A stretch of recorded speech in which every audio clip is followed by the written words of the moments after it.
The cold Turin morning of January 3, 1889, witnessed an event that would become philosophy's most enigmatic moment. As Friedrich Nietzsche collapsed in the street, embracing a mistreated horse and whispering words lost to history, he wasn't succumbing to madness. He was demonstrating the ultimate application of his life's work.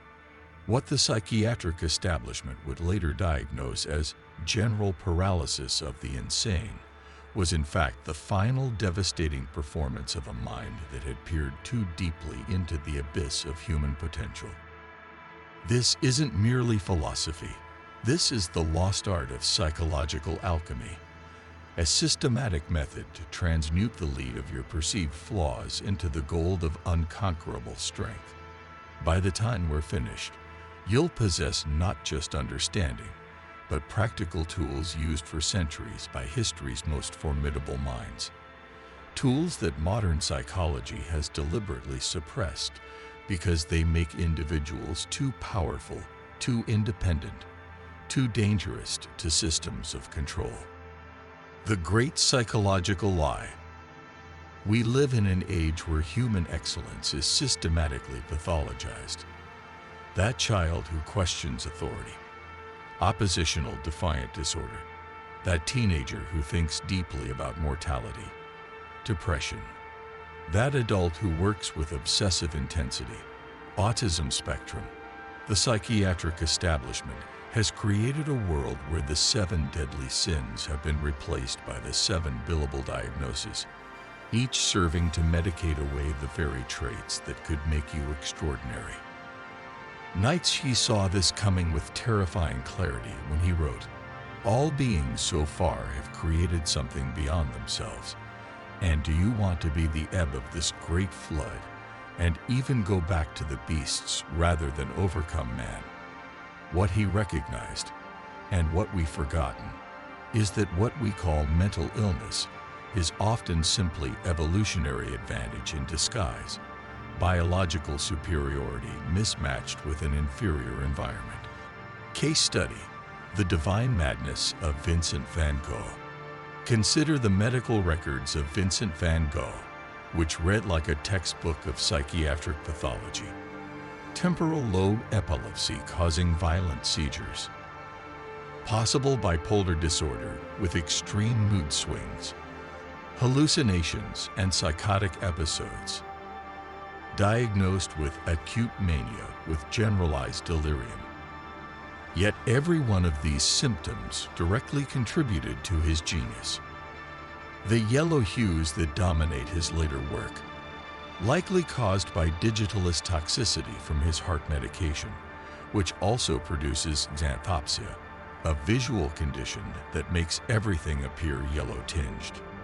The swirling, pulsating skies of starry night, classic representations of migraine aura and epileptic visual disturbances. The emotional intensity that made him difficult, what modern psychiatry would call hyperthymic temperament, the same trait found in revolutionary leaders and paradigm-shifting artists. Van Gogh didn't succeed despite his madness. He created through it. This is Nietzsche's first principle in action. What we call breakdown is often the prelude to breakthrough. The Nietzschean Transformation Protocol, a step-by-step guide to psychological alchemy. Phase 1, the shadow inventory. Begin by cataloging every trait you've been told is too much or not normal. That restlessness your teachers called disruptive. That emotional intensity partners found overwhelming. That dark humor that made others uncomfortable. Nietzsche's method demands brutal honesty here. As he wrote in Ex Homo, "I know my fate. One day my name will be associated with the memory of something tremendous, a crisis without equal on earth." Phase 2, controlled disintegration. Here we employ Nietzsche's most dangerous technique, not resisting your shadows, but amplifying them in controlled environments to understand their architecture. When anxiety strikes, don't suppress it, interrogate it. What threats is your ancient survival mechanism detecting that your conscious mind has missed? When anger flares, don't meditate it away, channel it. What boundaries have been violated that you've been too polite to address? When depression descends, don't numb it, listen. What life conditions have become intolerable that you've been rationalizing away? Phase 3, Strategic Reconfiguration. Now we arrive at the alchemical transformation, taking what society calls illness and reforging it into weaponry. Hypersensitivity becomes intuitive genius. Obsessive tendencies become relentless focus. Emotional volatility becomes creative intensity. Social awkwardness becomes resistance to herd mentality. The modern applications. How elite performers use NIETZSCHE'S psychology. The world's most formidable achievers employ these principles, though few understand their origin. Special Operations Forces. Navy SEAL training doesn't eliminate fear. It weaponizes it through what they call stress inoculation. Recruits learn to reinterpret physiological panic as combat readiness, exactly as Nietzsche described the transvaluation of values. Hedge fund managers. The obsessive pattern recognition that gets diagnosed as ASD in children becomes market edge detection in Wall Street's top performers. What schools punish as distraction becomes billion-dollar insight. Revolutionary entrepreneurs. The nonconformity pathologized as oppositional defiant disorder in youth becomes indispensable for paradigm-shifting innovation. Steve Jobs' notorious reality distortion field was pure Nietzschean will to power in action. Your psychological armory. Practical tools for daily transformation. The Shadow Journal.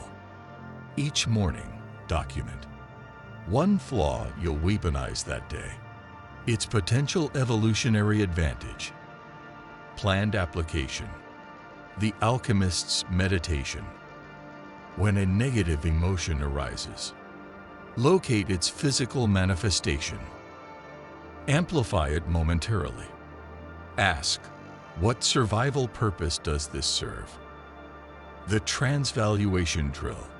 Take any psychiatric diagnosis and identify 3 historical figures who shared it. Note how it contributed to their success. Design a personal application. The ultimate test, 7 days to self-overcoming. Your challenge begins now. Day 1 to 2. Identify and document your 3 most pathological traits. Day 3 to 4. Research their evolutionary advantages. Day 5 to 7. Implement daily experiments in strategic rechanneling.